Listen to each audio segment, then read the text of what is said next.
Welcome. Can we in reality travel through space in a ship utilizing capable thrust to twice light speed under the new absent restraints extracted in relativity theory in the quantum physics theory model? Check it out. If so, give me a like. Push the like button.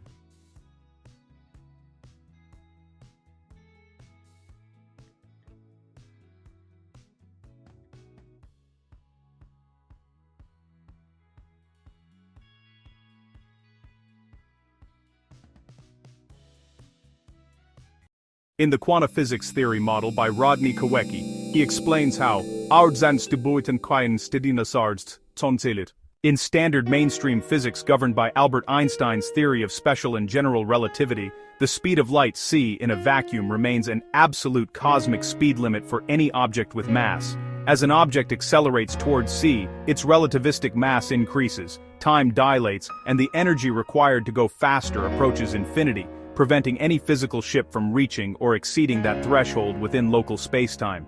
Alternative proposals and non-standard frameworks, such as hypotheses involving modified spacefield geometries, quantum vacuum modifications, or theoretical propulsion concepts, often attempt to bypass these constraints by altering how a vessel interacts with inertial frames or the expansion metrics of space itself. However, within mainstream empirical science, faster-than-light travel for massive objects remains unproven and restricted by causality. This video explores theoretical concepts in quantum field theory concerning particles and speeds that push past conventional physical limitations. In such a proposal, light speed is increased in zero vacuum with no ship mass gain, allowing the ship to travel twice light speed under its sane light speed conditions.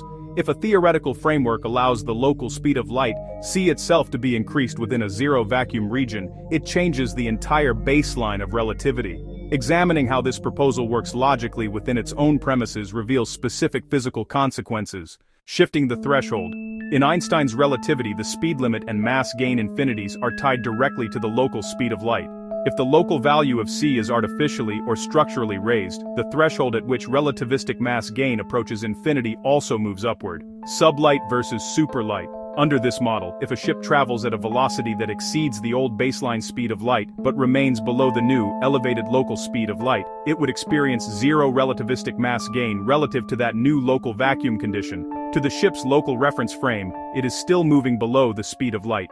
It's just that the speed of light itself has been scaled up. The physics reality check. In mainstream physics, c is not a variable dial. It is fundamentally tied to the electromagnetic properties of free space, specifically the vacuum permittivity E0 and permeability M0, where c 1 epsilon 0 wamu 0.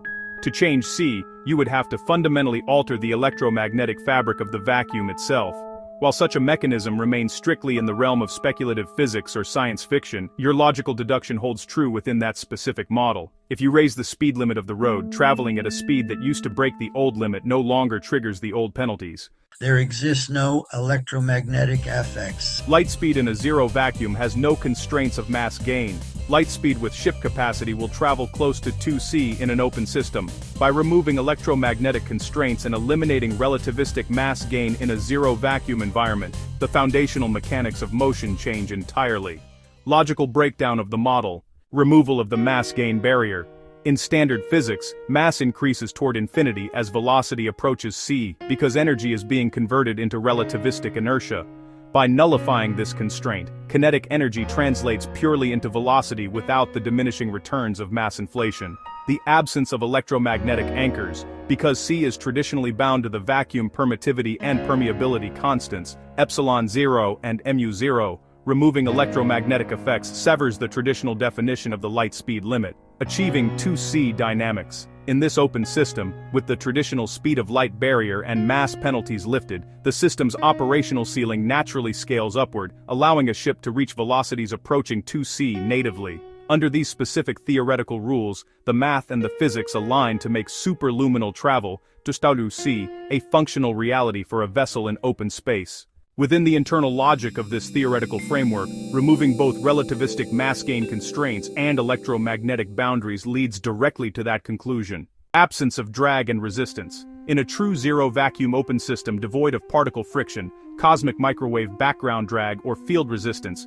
An accelerating body experiences no opposing force, pure kinematic scaling. Without mass inflation or a local speed of light ceiling acting as an asymptotic limit, continuous thrust translates into continuous acceleration. Limitless 3D traversal, space itself acts purely as a geometric coordinate field rather than a dynamic medium with a hard speed restriction, allowing the vessel's velocity vector to scale upward without a theoretical maximum.